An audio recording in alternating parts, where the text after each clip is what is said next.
जय बोले हनुमान जी महाराज की जय हो।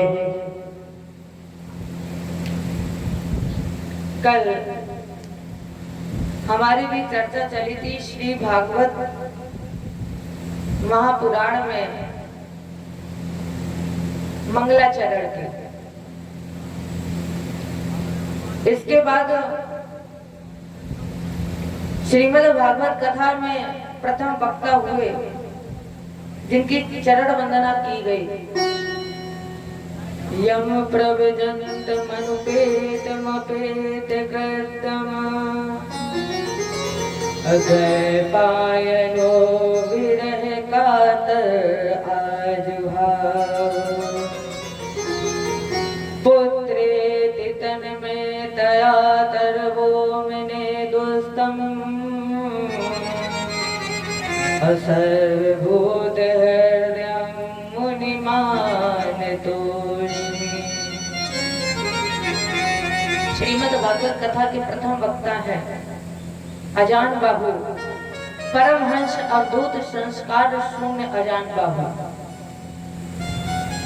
जिसने माँ के गर्भ को 12 साल मंदिर बनाया है।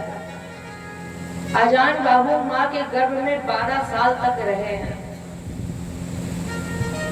अजान बाबू का मतलब क्या है? जिसके चलते समय हाथ की मध्यमा उंगली उसके पैरों के घुटनों के नीचे तक पहुंचती है, उसे कहते हैं अजान बाबू। जन्मत ही जग दुख निरख नरा लपेट अंग भाग चले सुखदेव जी लगे पिताजी संग। जन्मत ही जग दुख निरख नरा लपेटे अंग दिगंबरम भक्त विकीर्ण केश। जब ये 12 साल गर्भ में रहे तो वेदव्यास जी की पत्नी अरुणी ने कहा, स्वामी 12 साल हो गए हैं और ये पुत्र जन्म नहीं ले रहा है, मुझे बड़ा कष्ट हो रहा है, इसलिए इससे कहिए जन्म ले। जैसे ही वेदव्यास जी ने कहा बेटा जन्म लो, बेटे ने बोला पिताजी मुझे पता है मैं जब इस संसार में आऊंगा तो मैं माया मोह के बंधन में बंध जाऊंगा, इसलिए पिताजी मैं जन्म नहीं लूंगा।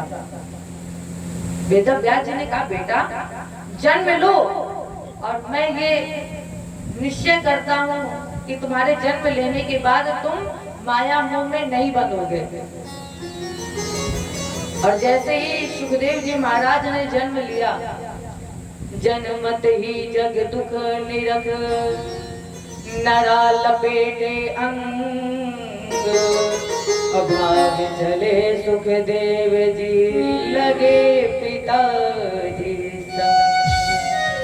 नारा भी नहीं कटा, सुखदेव जी भाग खड़े हुए। आगे आगे सुखदेव जी भाग रहे हैं और पीछे पीछे वेदव्यास जी भाग रहे हैं। वेदव्यास जी चिल्ला रहे हैं बेटा लौट आओ, लेकिन सुखदेव जी को कोई फर्क नहीं पड़ रहा, अपनी मस्ती में ही भाग रहे हैं। वेदव्यास जी समझा रहे बेटा लौट आओ, नहीं बंधोगे माया मोह में, लेकिन सुखदेव जी के ऊपर कोई असर नहीं हुआ। आगे आगे सुखदेव जी और पीछे पीछे वेदव्यास जी भाग रहे हैं। थोड़ी दूर पहुंचे तो कुछ महिलाएं निर्वस्त्र स्नान कर रही थी। सुखदेव जी निकल गए, उन महिलाओं को कोई फर्क नहीं पड़ा, लेकिन जैसे ही वेदव्यास जी निकले तो उन महिलाओं ने वेदव्यास जी को देखकर वस्त्र धारण कर लिए। वेदव्यास जी ने उन माताओं से पूछा एक बात बताओ बेटा, क्या अभी अभी मेरा जवान बेटा निकल कर गया, तुमने उसे देखकर वस्त्र नहीं पहने, और मैं तो वृद्ध हो गया, बूढ़ा हो गया, तो तुमने मुझे देखकर वस्त्र धारण क्यों किए? उन माताओं ने प्रश्न उत्तर दिया और कहा, बाबा अभी जो आपका बेटा गया है उसे तो कुछ पता ही नहीं है, महिला क्या है पुरुष क्या है वो कुछ नहीं जानता, वो सबसे परे है। और बाबा आप तो सब कुछ जानते हो, और जब आप सब कुछ जानते हो इसलिए आपको देखकर मैंने वस्त्र धारण कर लिया। वेदव्यास जी को फिर भी कुछ समझ में नहीं आया, आगे भागे फिर चिल्लाने बेटा लौट आओ, लेकिन सुखदेव जी को फिर भी कोई असर नहीं हुआ। सुखदेव जी आगे भाग रहे हैं और वेदव्यास जी पीछे भाग रहे हैं। थोड़ी दूर पहुंचे तो एक वृक्ष के पास उस वृक्ष ने कहा कि इस वृक्ष में जब फल लग जाते हैं तो लोग मुझे मारते हैं कि वो फल मुझे मिल जाए, फिर भी मैं एक नया फल देता हूं। फिर भी वेदव्यास जी को समझ नहीं आया। जिस तरह फल का एक काम होता है कि हर बार एक नया फल दे, उसी तरह एक संत का कार्य होता है कि समाज को परमात्मा की ओर ले जाए। संत का कार्य होता है कि समाज के कल्याणार्थ कार्य होना चाहिए संत का। तब वेदव्यास जी को ज्ञात हुआ और वेदव्यास जी लौट करके आए। इधर सुखदेव जी एकांत में गुफा के अंदर बैठ करके निराकारों का आसक्त समाधिस्थ हो गए। ऐसे परमहंस संस्कार शून्य अजान बाहु कृष्ण स्वरूप राधा जी की कृपा पात्र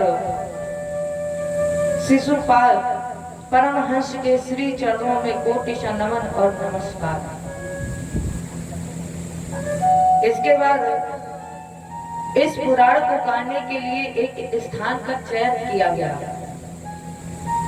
उस स्थान का नाम है नैमिष। इस नैमिष में गोमती नदी का प्रवाहन होता है और जो भी भक्त गोमती नदी में स्नान कर चक्र तीर्थ आदि का दर्शन करते हैं उनका निश्चित कल्याण होता है। ये तय है कि जो भी भक्त गोमती नदी में स्नान कर चक्र तीर्थ आदि का दर्शन करते हैं उनका कल्याण होता ही है। इस नैमिष में शौनकादिक 88,000 ऋषि मुख्य आसन पर श्री शौनक जी महाराज और उच्च आसन पर श्री सूत जी महाराज। शौनक जी ने कुछ जिज्ञासाएं रखी और कहा, महाराज जी हम अब आपकी शरण में आए हैं, इसलिए हमें आप भागवत चर्चा सुनाइए। जिज्ञासा रखी कौन सी? अज्ञान ध्वांत विध्वंस कोटि सूर समप्रभ सुधाव्यायी कथासारम् अमंगल रसायनम् अज्ञान ध्वांत विध्वंस। जिज्ञासा रखी महाराज जी, कोई ऐसी ज्योति तेज प्रकाश जिसकी छत्र छाया में जाने से हमारी अज्ञानता का नष्ट हो जाए, वो कथा वो स्वाद रस में हमारे कानों को लगे, वो कथा मुझे श्रवण कराइए। भक्ति ज्ञान विरागातो, जिसके श्रवण करने मात्र से भक्ति ज्ञान वैराग्य की वृद्धि हो जाए, और इतना ही नहीं, माया मोह निरासस्य वैष्णव त्रियते कथम। महाराज जी, जिसे वैष्णव लोग बड़े प्रेम से सुनते हैं, पढ़ते हैं, और पढ़कर सुनकर जिसे क्रियात्मक रूप से उतार लेते हैं अपने जीवन में, वो ज्योति, वो कथा, वो चरित्र, वो ज्ञान, वो प्रकाश मुझे श्रवण कराइए। जिसकी छत्र छाया में जाने से जो बड़े बड़े योगियों को वैकुंठ दुर्लभ है वो हमें सुलभ हो जाए।